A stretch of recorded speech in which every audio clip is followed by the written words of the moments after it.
English by the Nature Method by Arthur M. Jensen. Brought to you by Ayan Academy. Chapter 17. Mrs. Smith's New Frock. Mrs. Smith has a very good friend, Mrs. Daisy Brown. She is the woman who lives on the other side of the road. Next Wednesday is her birthday, and Mrs. Smith and her other friends will come to her house in the evening to see her. Yesterday, Mrs. Smith said to her husband, who was in the sitting room with a good book, "Ellen, I have no frock to put on next Wednesday on Daisy's birthday.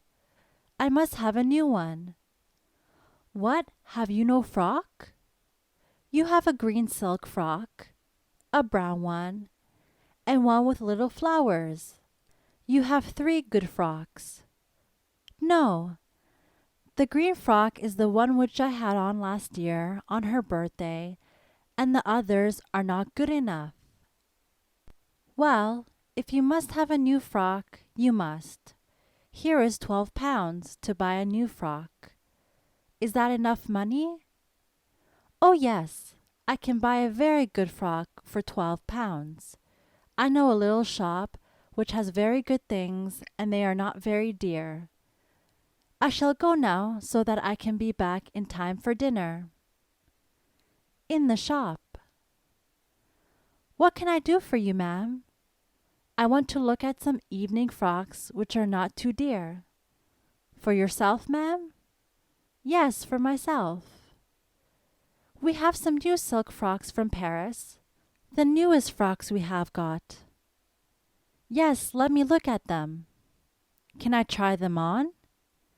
"Yes, ma'am. We have some small rooms here for that." "It is better to try and see if the frocks are big enough for you."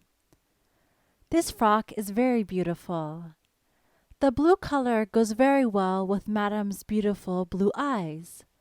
"Yes, it is a beautiful frock. Let me try it on." "Oh, it is too big for me."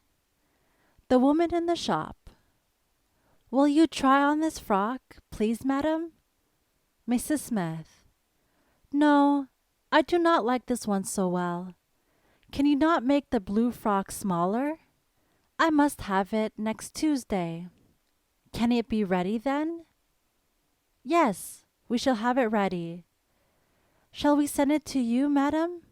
"Yes, I should like you to send it, please." "What is the address?" 49 Nelson Road. "You sent me some things last week, but they went to the wrong address first. You sent them to number 45.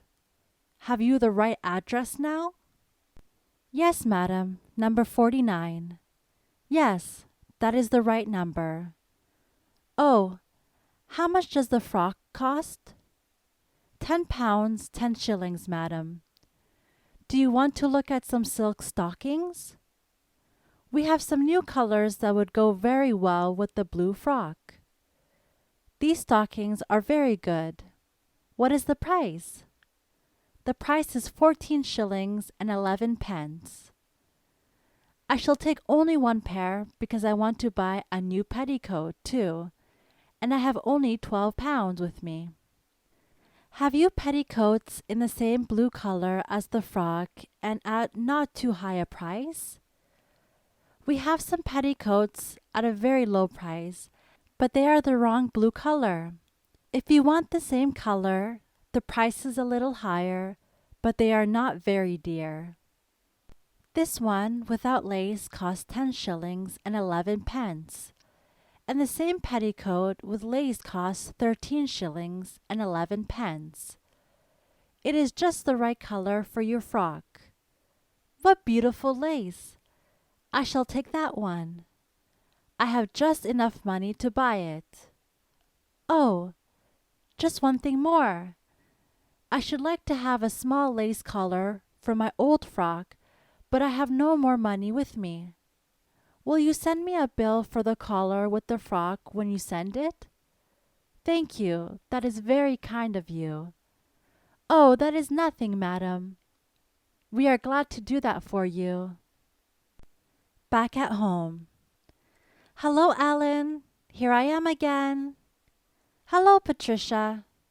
Did you find the frock that you wanted? Yes, I bought the most beautiful blue silk frock I have seen for a long time, and a pair of stockings, and a collar, and a petticoat.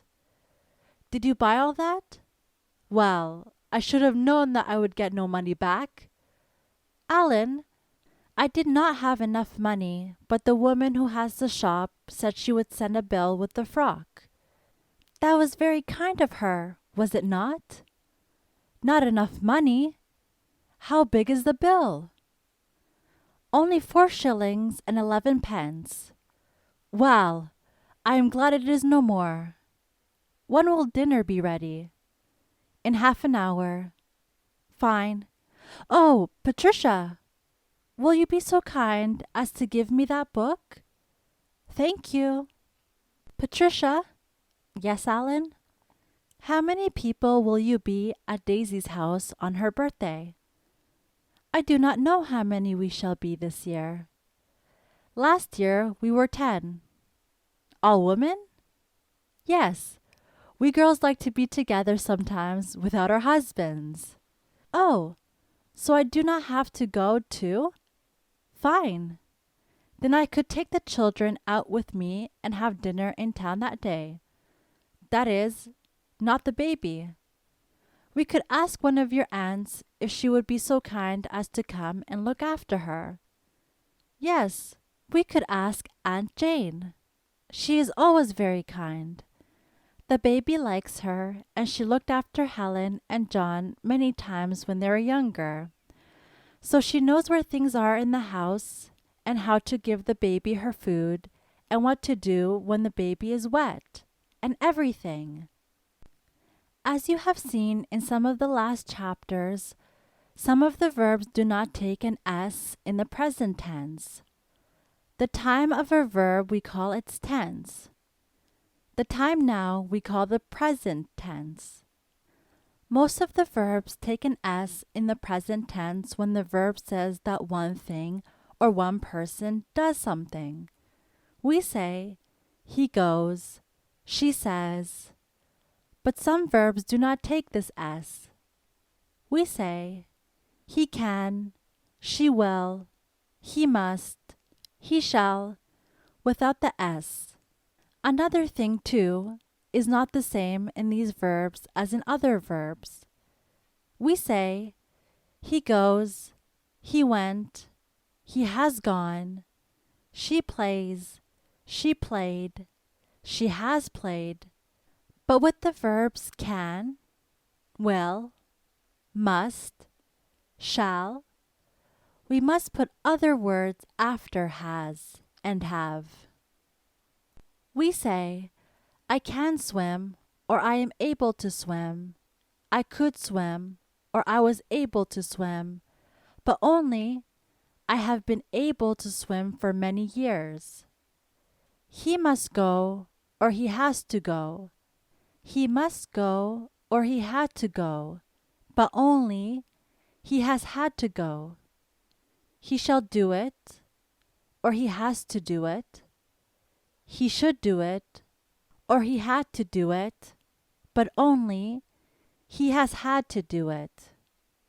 I will give her the pencil, or I want to give her the pencil.